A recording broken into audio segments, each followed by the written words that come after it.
But we begin with new comments from President Trump defending his administration's decision to send a Maryland man to a prison in El Salvador. In an interview with ABC News yesterday, the president was asked about the wrongful removal of Kilmar Abrego Garcia from the United States.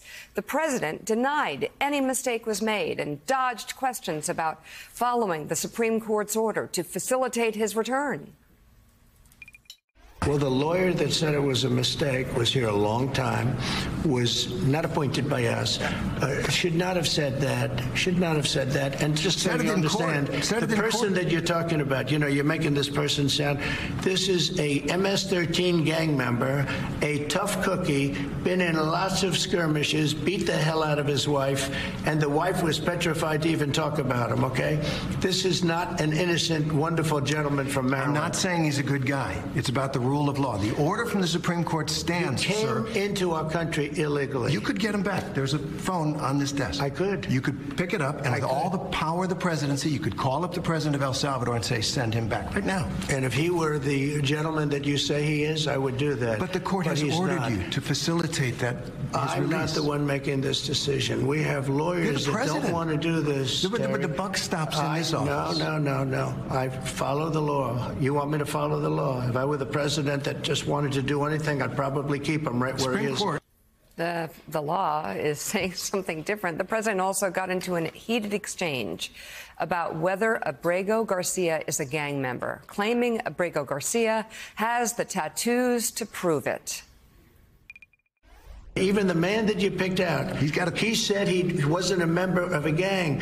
And then they looked, and on his knuckles, he had MS-13. There's a dispute over that. Wait a minute. He had MS-13 on his knuckles tattooed. He had some tattoos that are interpreted that way. But let's move on. Wait a minute. Hey, Terry. He did not have the letter MS-13. It says MS-13. That was photoshopped. So let me That was photoshopped. Terry, you can't do that. Hey, they're giving you the big break of a lifetime. You're doing the interview. I picked you because, frankly, I never heard of you, but that's okay. But I picked you, Terry, but you're not being very nice. Last week, President Trump posted this photo on Truth Social, claiming this is the knuckle of Abrego Garcia. But the words MS-13 are photoshopped onto the image. The actual tattoos are of various symbols. Where do we begin with this? I mean, on a number of levels. And Danny, we have questions for you about this specific case. But, Willie, he's been moved. Abrego Garcia has been moved to another prison. He's been sent to a prison in El Salvador. He was moved from the notorious prison to another one. And there's still several hundred other people who didn't get due process, who are in the most miserable place on earth, as it's described. And the president is just letting them all just hang there. And no less than the Supreme Court, as Terry Moran pointed out, has ordered the president to facilitate the return of Abrego Garcia. That's as high up as you can go. And yet he says, I'm following the law. The lawyers have said I can't do this. I believe I've heard that the president doesn't like the idea that's out there that he's too weak to bring back. Remember, they've said, well, we can't, now that he's in El Salvador, the Justice Department said there's nothing we could do. Well, of course he could. He's Donald Trump. He's the president of the United States. He could call, because obviously he has the president of El Salvador under his thumb, and say, send him back. It's just that he doesn't want to get him back. I think politically there would be value in bringing him back. But, Danny, let's get to the legality of all this. First of all, Abrego Garcia, is the president following the law?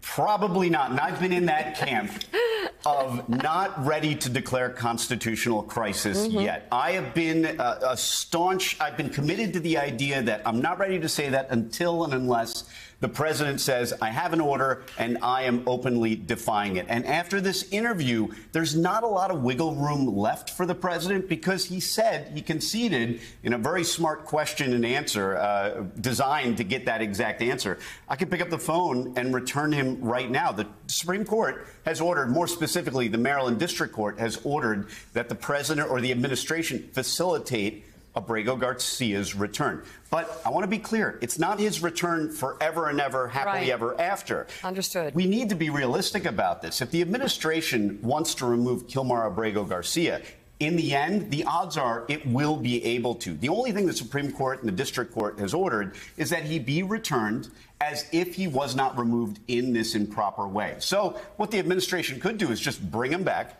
give him what we call due process. And, you know, people have been talking a lot about due process like it's a magic talisman. The reality is, and as a criminal defense attorney, I think a lot of criminal defense attorneys would agree that due process is a nice thing, but a lot of times it doesn't change the inevitable outcome of a case. So if they bring him back, they give him due process, they go to the court, they try to get rid of this withholding of removal order, they might be able to do it, and he might be right back where the administration wanted him in the first place. But as it stands now, and Trump rarely shows a knowledge of the legal. He has like sort of a surface knowledge of what's going on legally. And he says immediately after he says that I could bring him back, that I'm going to follow the law or something to that effect. But that may be exactly what he's not doing if he concedes that he's able to bring him back. And what's been going on is this sort of cat and mouse game between presidents, where one president says, I can't send him back to the United States. What am I going to do? Smuggle him in? And then our president says, well, I don't have any control over it. But now he's just said, oh, yeah, I do have control over it. You better believe that Kilmar Abrego Garcia's attorneys are going to get the transcript of that interview and shove it in front of the judge as fast as they can. This is a major concession by the administration. And there's sort of these competing impulses on display here from Trump, who at times sort of acts almost as an observer to his own presidency. We saw that the first time. We see it now, too, where he kind of comments along with things, often on social media, without realizing, hey, you're the one who actually could do something about it. Like, hey, inflation's bad. OK, do something about it. And there are many other examples. With this, Danny, as you rightly say, this is his hatred of the idea of weakness. So with this now out there in the public realm, this comment, let's not just talk about this particular individual. There's dozens of people taken from the United States without the due process, whose names we don't know yet because the administration hasn't even revealed them. So talk to us about just like a bigger template here for others who are trying to say, look, this was not done in an appropriate fashion. Yeah, the Trump administration is removing people with ruthless efficiency. Let me just give you an example. The habeas petitions, or the petitions that people are filing to challenge their detention, the rules for this kind of petition are that it has to be filed in the place where you're being detained. Well, one thing they've been doing is transferring people so quickly that they don't have a chance to file that petition. And in some cases, they're already out of the country. So where is the jurisdiction once they're out of the country? And once they're out of the country, the administration takes the position that, hey, it's no longer our problem. So one of the things the Trump administration has been unbelievably good at in the last few weeks and months is finding legal ways to achieve what it wants, ways that are often parts of a subsection of a statute that is that no one has ever really used before. I mean, for example, the provision of federal law that allows removal of people who the Secretary of State deems would have adverse foreign policy consequences. When Congress passed that legislation, they said, hey, listen, this is supposed to be used rarely.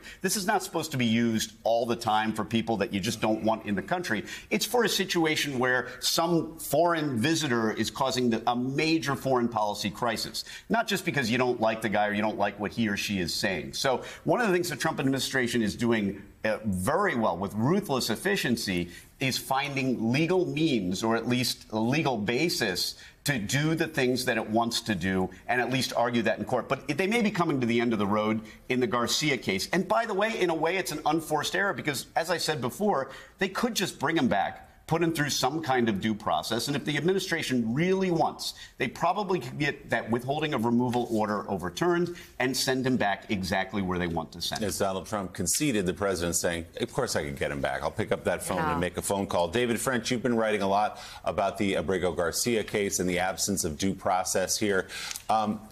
One comment that the president made in that interview yesterday with Terry Moran was that we can't have hearings for everyone who's in the country illegally. There'd be 10, 11 million hearings. Who has time for that? Well, that's a dangerous path to go down because then you could just summarily deport everyone without a hearing. Well, look, we already have processes in place that allow people to contest their status if they're subject to deportation. And this has been used by presidents for years and years and years to deport people by the millions. So it is not actually that difficult to deport people. It is not actually some sort of full-blown criminal trial like administration officials keep misleading the public about to deport people. What we're talking about are just use the procedures that are already established in law. And what Trump did with Abrego Garcia and the other people sent to El Salvador is just this very minimal process that's established in law was too much for him. He didn't want to do that. So he invokes this Alien Enemies Act, as was just discussed. This is a legal provision not invoked but 3 times in American history: War of 1812, World War I, World War II. So he pulls this statute from 1798, invokes it against a Venezuelan drug gang, all for the purpose of evading due process. And he keeps doubling down because he knows that he is attacking an unpopular population here. He sees this as a political winner to continue to do this, but I'm not so sure he's right. It is absolutely the case that he has an electoral mandate to do something about illegal immigration. He does not have an electoral mandate to violate the Constitution. And I think that distinction is getting through to the public right now. All right, David, thank you. And stand by. And Danny Svelos, thank you very much for your insights this morning. So,